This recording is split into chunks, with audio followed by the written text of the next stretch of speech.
हाँ दोस्तों, जैसे दोस्तों मैं दीनदयाल उपाध्याय गौरव विश्वविद्यालय के संबंध में वीडियो बनाता रहता हूँ। जैसे कोई भी सूचना अगर कुलपति के द्वारा जारी होता है, उसमें आपके लिए कोई इंपॉर्टेंट बात होता है तो उसको लेकर मैं वीडियो बनाता हूँ। और अगर कोई भी इंपॉर्टेंट जो भी नोटिस हो जो आपको न पता हो उसको मैं बताता रहता हूँ। जैसे कि इस वीडियो में ये बताने आया हूँ कि जो बीए फर्स्ट सेमेस्टर के किसी भी सब्जेक्ट के बच्चे हों, अगर वो फर्स्ट सेमेस्टर में एडमिशन लिए हों तो वो बहुत कन्फ्यूजन में है कि माइनर सब्जेक्ट क्या होता है। क्योंकि आपको 3 सब्जेक्ट तो लिए हैं, उस 3 सब्जेक्ट के साथ आपको 3 माइनर सब्जेक्ट भी पढ़ना होता है। जिस 3 जो माइनर सब्जेक्ट है उसमें कंपलसरी भी विषय होता है जो आपको लेना ही लेना होता है। तो ये इस वीडियो में बताएंगे और इस वीडियो में ये भी बताएंगे कि आपका जो एक विषय का, जैसे कोई एक विषय का आपको बेसिक पढ़ना होगा तो बेसिक क्या होता है उसके बारे में बताऊंगा। ये बेसिक कितने सेमेस्टर में पढ़ना है ये भी मैं बताऊंगा। और किस, जैसे जो आपके 3 सब्जेक्ट है वो कितने कितने नंबर का होगा। जैसे कि आपको पता होगा 100 नंबर का होगा, हाँ 100 नंबर का होगा, लेकिन एक सब्जेक्ट में 2 पेपर होता है, एक सब्जेक्ट का 3 पेपर होता है, एक सब्जेक्ट का 2 पेपर होता है। ये सब कैसे होता है मैं आपको इस वीडियो में बहुत अच्छे से समझाऊंगा। और माइनर सब्जेक्ट के बारे में भी मैं बताऊंगा कि उसका एग्ज़ाम किस सब्जेक्ट का एग्ज़ाम होता है, किस सब्जेक्ट का वाइवा होता है। और इस वीडियो में ये भी मैं बताऊंगा आपको जो 100 नंबर मिलता है, मान लीजिए किसी एक सब्जेक्ट में आपका 100 नंबर का है तो 100 नंबर कहाँ से मिलेगा आपको। ऐसा नहीं है कि वो 100 नंबर सिर्फ सब्जेक्ट से एग्ज़ाम देने से मिल जाएगा, नहीं। कुछ नंबर असाइनमेंट से मिलेगा तो कुछ नंबर प्रोजेक्ट से मिलेगा, कुछ नंबर आपका अटेंडेंस से मिलेगा, जैसे आप कितना दिन क्लास किए उसके बेसिक में मिलेगा। ये सभी बातों को मैं इस वीडियो में बहुत अच्छे से समझाऊँगा। तो आइए इस वीडियो को बहुत ही अच्छे से देखते हैं और समझते हैं। आप इस वीडियो को लास्ट तक जरूर देखिएगा। आइए मैं वीडियो को शुरू करता हूँ। सबसे पहले वीडियो को शुरू करने से पहले अगर आप हमारे यूट्यूब चैनल पर नए आए हैं तो प्लीज़ आप हमारे यूट्यूब चैनल को सब्सक्राइब कर दीजिए और ज़्यादा से ज़्यादा बच्चों तक शेयर कीजिए। क्योंकि अगर आपके शेयर करने से किसी दूसरे का हेल्प हो जाता है तो अच्छी बात है। क्योंकि बहुत सारे ऐसे फर्स्ट सेमेस्टर के बच्चे हैं जिनका मेरे यूट्यूब चैनल के कोई लेन देन नहीं है, कोई नाता नहीं। तो हम चाहते हैं कि आपके थ्रू सभी बच्चों के पास हमारे यूट्यूब चैनल पहुँच जाए और उनको भी अच्छी बातें, जिसे अच्छे से जो बात हम बताते हैं उनके पास पहुँच जाए। तो आइए मैं वीडियो शुरू करता हूँ। सबसे पहले नमस्कार, आपका स्वागत है आपके हमारे यूट्यूब चैनल स्टूडेंट IND में। तो दोस्तों ये जो वीडियो है एग्ज़ाम पैटर्न को समझना है, सबसे महत्वपूर्ण यही बात है कि एग्ज़ाम पैटर्न को समझिए। क्योंकि आप बीए फर्स्ट सेमेस्टर में आ गए, आपका जो एग्ज़ाम होगा अक्टूबर के लास्ट में स्टार्ट हो जाएगा, नवंबर में समाप्त हो जाएगा और उसके बाद आप सेकेंड सेमेस्टर में चल जाएंगे। तो आपके पास समय तो है नहीं कि आप कैसे समझें कि एग्ज़ाम पैटर्न क्या होगा। क्योंकि आप एग्ज़ाम पैटर्न समझते समझते आपका एग्ज़ाम आ जाएगा तो तैयारी कैसे करेंगे। तो सबसे पहले हम यहाँ पे समझते हैं कि एग्ज़ाम पैटर्न क्या होगा। जैसे कि हम यहाँ पे अपने लैपटॉप में पूरा PDF बना लिया हूँ, ये PDF आपको मिल जाएगा, स्क्रीन पे आपको दिखेगा भी। जो सबसे पहले हम एग्ज़ाम पैटर्न को समझेंगे कि आपका जो एडमिशन के समय जो आप 3 सब्जेक्ट लिए होंगे, कोई भी, मान लीजिए आप एशियन हिस्ट्री लिए हैं, हिंदी लिए हैं और एक एजुकेशन लिए हैं, तो आप ये 3 सब्जेक्ट लिए हैं।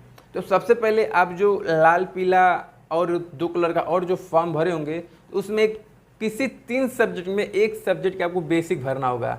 बताया गया होगा कि आपको एक सब्जेक्ट का बेसिक भी पढ़ना है। तो बेसिक ये है कि आप जो 3 सब्जेक्ट लिए हैं एडमिशन के समय, मान लीजिए एंशिएंट हिस्ट्री, हिंदी और एजुकेशन, इस तीनों सब्जेक्ट में से आपका फेवरेट सब्जेक्ट जो भी हो, जो आपको अच्छे समझ में आए, उसका आप बेसिक ले लीजिए। ये जो बेसिक होता है ना, सिर्फ एक सेमेस्टर में ही पढ़ना होता है, वो है फर्स्ट सेमेस्टर।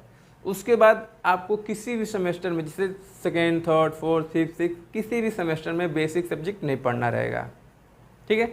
ये जो बेसिक आपका होता है वो कोर्स कोड होता है। मान लीजिए आप एशियन ले लिए, ठीक है, तो एशियन का आप बेसिक लेंगे तो 101 होगा। अगर हिंदी का भी बेसिक लेंगे तो भी उसका कोर्स कोड 101 होगा।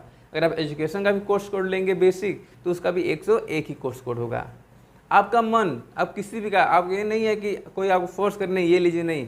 और एक आप और बात सुने होंगे बेसिक को लेकर कि अगर आप किस सब्जेक्ट का बेसिक ले रहे हैं तो वो सब्जेक्ट आपको 3rd ईयर में, मतलब 5th सेमेस्टर में पढ़ना पड़ेगा, आप उसको ड्रॉप नहीं करेंगे। ऐसा कुछ नहीं है। आप जैसे 3rd ईयर में, मतलब 5th सेमेस्टर में आप जाएंगे तो आप उस समय आपको सेलेक्ट करना रहेगा 2 सब्जेक्ट, क्योंकि एक सब्जेक्ट आपको ड्रॉप करना रहेगा। जैसे 3rd ईयर में, मतलब 3rd ईयर को 5th सेमेस्टर अब कहा जाता है, तो उसमें क्या होता है आप सिर्फ 2 ही सब्जेक्ट पढ़ेंगे, तो उसमें आप कोई भी सब्जेक्ट पढ़ सकते हैं। तो आइए फिर हम अपने टॉपिक पर आते हैं। जो आपका बेसिक होता है वो 100 नंबर का होता है, ठीक। और मान लीजिए आप एशियन हिस्ट्री का बेसिक ले लिए तो वो जो बेसिक होगा वो 100 नंबर का होगा। और फिर एशियन हिस्ट्री का 2 पार्ट होगा, एक तो बेसिक हो गया 101, उसके बाद भी 2 पार्ट होगा 102 103। आप ऐसे फॉर्म में जरूर भरे होंगे, ठीक है। तो इस दोनों जैसे 102 103 है ना, तो अब आपको एशियंट हिस्ट्री का कुल 3 पेपर देना होगा, 101 102 103। आई होप आप समझ रहे होंगे। 101 102 103 ये 3 पेपर आपको एशियंट हिस्ट्री का देना होगा, जिसका आप बेसिक लिए हो। अब मान लीजिए आप हिंदी का बेसिक लिए हैं, फिर हिंदी का आपको 3 एग्जाम देना पड़ेगा, 101 102 103, ठीक है। लेकिन तीनों में से किसी एक सब्जेक्ट का ही आप बेसिक लेंगे और उसी का आप 3 एग्ज़ाम देंगे, जैसे 3 पेपर देंगे। बहुत बच्चे ये पूछ रहे हैं कि 3 पेपर जो होगा वो तीनों मिलाकर 100 नंबर का होगा या अलग अलग 100 नंबर का होगा। ये भी बहुत अच्छा प्रश्न था। जैसे आप बेसिक, जैसे कोई भी मतलब आप 3 पेपर दे रहे हैं तो तीनों पेपर आपका प्रत्येक पेपर 100 नंबर का होगा, ठीक। तो इस हिसाब से आप देखेंगे कि जैसे मान लीजिए एक जिसका बेसिक लिए उस सब्जेक्ट का 3 पेपर, और जिस 2 सब्जेक्ट और बच रहा है वो दोनों सब्जेक्ट का 2 पेपर होगा। जैसे मान लीजिए जिसका बेसिक ले लिए, अब बाकी जो सब्जेक्ट है उसका जो कोर्स कोड होगा 102 103, फिर तीसरा सब्जेक्ट का 102 103, इन दोनों का भी 2 पेपर आपका होगा। तो टोटल आपका 3 सब्जेक्ट का आपका 4 3 7 पेपर होगा, और 7 पेपर 700 का होगा। ये आपका जो वो सब्जेक्ट हैं जो आप एडमिशन के समय अपने मन मुताबिक सब्जेक्ट चूज किए थे, जो आपको बीए में पढ़ना है। अगर इतनी बात में अगर आपको कोई भी कन्फ्यूजन हो तो आप इतना बात में अगर कन्फ्यूजन हो रहा हो तो आप कमेंट जरूर पूछिएगा। हम अगर हमको कमेंट में अगर समझाना रहेगा तो हम कमेंट में आपको रिप्लाई देकर समझा देंगे, और लगेगा हमें नहीं वीडियो बनाकर समझाना है तो हम अगले वीडियो में बनाकर आपको अच्छे से समझा देंगे। अब हम आते हैं पॉइंट कि माइनर सब्जेक्ट क्या होता है। तो देखिए CBCS ये पैटर्न 2021 से लागू हुआ है। जो CBCS पैटर्न होता है ये सेमेस्टर वाइज हो जाता है, ठीक है।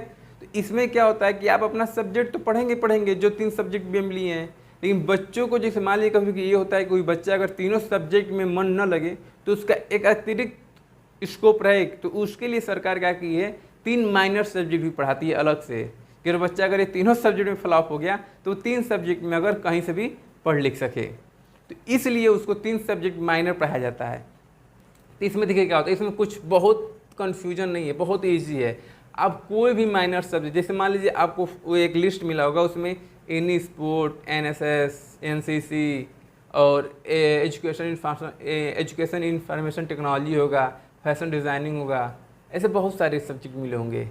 तो इनमें से आपको कोई 2 माइनर सब्जेक्ट ले लेना है। जैसे मान लीजिए एनी स्पोर्ट ले लिए, एक में ले लिए फैशन डिज़ाइनिंग, ये 2 हो गया। इन दोनों में आपको कुछ नहीं करना है, असाइनमेंट प्रोजेक्ट तो लिखना होगा बस, और कुछ नहीं करना होगा। बाकी आपको जाकर वहाँ पे जिस दिन एग्ज़ाम होगा बुलाया जाएगा, आपको बस कुछ नहीं करना रहेगा, जाना है असाइनमेंट प्रोजेक्ट देना है, सिग्नेचर करना है, चले आना है, आपको 100 नंबर में से 90 नंबर 80 नंबर मिल जाएगा, ठीक है। इसमें से आप सोच रहे होंगे कि ये तो 2 माइनर हुआ, 1 माइनर क्या हुआ। तो एक जो माइनर होगा वो आपको कंपलसरी होगा लेना। जैसे हर सेमेस्टर में कोई ना कोई माइनर सब्जेक्ट एक ऐसा होगा जो कंपलसरी होगा। जैसे फर्स्ट सेमेस्टर में दीनदयाल उपाध्याय, ये आपका एग्ज़ाम पेपर माइनर में कंपलसरी होगा। इसमें आपको ये पूछा जाएगा कि पंडित दीनदयाल उपाध्याय जो थे उनके बारे में आपको पढ़ना होगा, उन्हीं के रिलेटेड जो भी प्रश्न होगा आपसे पूछेगा, ठीक। ये जो माइनर होता है इसमें 60 प्रश्न आपसे पूछेंगे MCQ, कोई लिखित एग्जाम इसमें नहीं आपसे पूछा जाएगा। एक क्वेश्चन जो होता है वो 1.5 नंबर का होता है, आप इसे अंदाज़ा लगा लीजिएगा। ये माइनर से जो है कंपलसरी, ये फर्स्ट सेमेस्टर में पंडित दीनदयाल उपाध्याय जी के बारे में आपको पढ़ना होगा और उन्हीं के बारे में आपको एग्ज़ाम देना होगा। सेकेंड सेमेस्टर में जाएंगे तो आपको कंपलसरी राष्ट्रीय गौरव आ जाएगा। तो ऐसे कंपलसरी होना है। हाँ, जो माइनर में कंपलसरी होता है उसमें पास होना जरूरी है। अगर उसमें पास आप नहीं होंगे तो आपका जो रिजल्ट होगा वो प्रमोटेड लिख देगा, मतलब आप फाइनली पास नहीं माने जाएंगे, आप फेल माने जाएंगे। फिर उसको आपको सेकेंड सेमेस्टर या फोर्थ सेमेस्टर में अलग से वो फार्म भर कर एग्ज़ाम का फिर उसको पास क्वालिफाई करना होगा। इसलिए माइनर सब्जेक्ट में जो कंपलसरी आप लिए रहेंगे उसको अच्छे से तैयारी कर उसमें पास होना अनिवार्य है।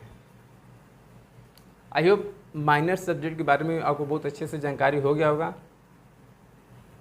तीसरी बात हम ये आपको बताएंगे, जो आपको नंबर मिलेगा सभी सब्जेक्ट में वो किस प्रकार से मिलेगा।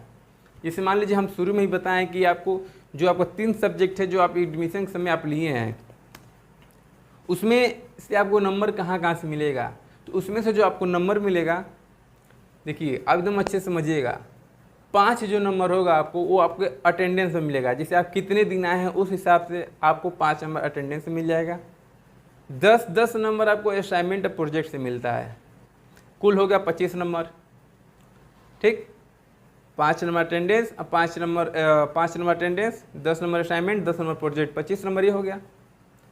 उसके बाद आपका मिड टर्म एग्ज़ाम होता है। मिड टर्म एग्ज़ाम क्या होता है?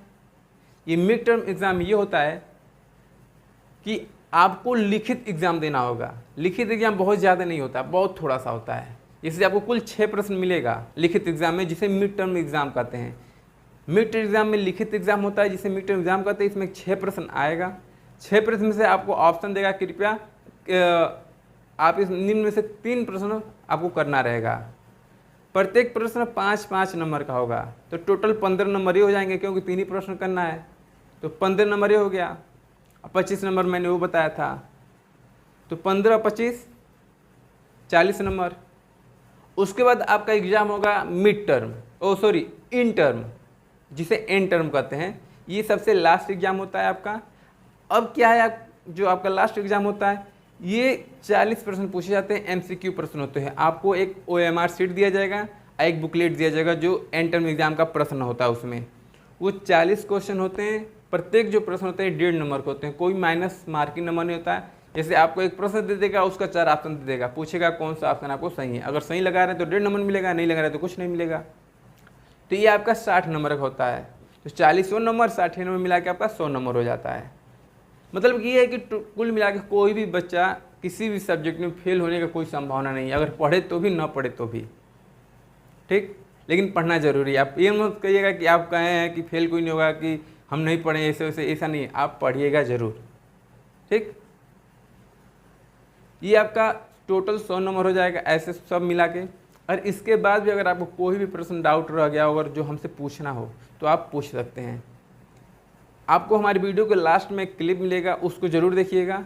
जैसे कि ये मेरा जो YouTube चैनल है, इस पर हर एक मतलब वीडियो संबंधित जो भी सूचना आती है उसको हम आप तक पहुंचाने की अपने वीडियो के माध्यम से कोशिश करते हैं, और उसको अच्छे से समझाकर अपने लैंग्वेज में समझाने की कोशिश करते हैं। जैसे कि हमारा एक व्हाट्सएप ग्रुप है जिसमें फर्स्ट सेमेस्टर के सभी फर्स्ट सेमेस्टर के BA के केवल बच्चे उस ग्रुप में ऐड हो रहे हैं, क्योंकि हम हर एक जानकारी अपडेट देते रहते हैं बच्चों को, कैसे एग्ज़ाम होगा। और सबसे बड़ी बात यह है कि जो भी हमसे ग्रुप में, जो व्हाट्सएप ग्रुप में बनाया हूँ उसमें जुड़ा है, उन सभी बच्चों को मैं प्रोवाइड कराता हूँ कि इम्पोर्टेंट जो प्रश्न होता है वो हम बच्चों को बताते रहते हैं। कोई ऐसा प्रश्न आपसे पूछा जाएगा, किस प्रकार से प्रश्न पूछा जाएगा। और मैं अपने यूट्यूब पर भी जो एग्ज़ाम को, जैसे मान लीजिए जब एग्ज़ाम को आपको बहुत बच्चा को 15-20-25 दिन बाद आपका एग्ज़ाम स्टार्ट हो जाएगा। इंटर मिड टर्म एक साथ ही होगा एग्ज़ाम, ये नहीं पहले की तरह अलग अलग होगा, नहीं। जैसे अब जो एंड टर्म और मिड टर्म एग्ज़ाम मतलब लिखित और MCQ जो क्वेश्चन वाला एग्ज़ाम होता है वो एक साथ ही होगा। तो ये दोनों एग्ज़ाम हमको लग रहा है कि बहुत आपके पास टाइम है, तो 30 दिन ही बचा है। तो मान लीजिए इतना में आपका कोई भी कोर्स पूरा नहीं करा पाएगा। ठीक, तो इसके लिए क्या है कि हम आपको बता दें कि हम अपने YouTube चैनल पे सारे सब्जेक्ट BA का, बस संस्कृत और उर्दू छोड़कर सारे सब्जेक्ट का मैं तैयारी कराता हूँ। और मैं MCQ प्रश्न एक सब्जेक्ट का कम से कम 10 से 15 वीडियो बनाता हूँ। अगर आप वो 10 से 15 वीडियो देखते हैं तो आपका तैयारी बहुत अच्छे से हो जाएगा। हमें उम्मीद है उस तैयारी से आपका 40 में 40 क्वेश्चन सही हो जाएगा।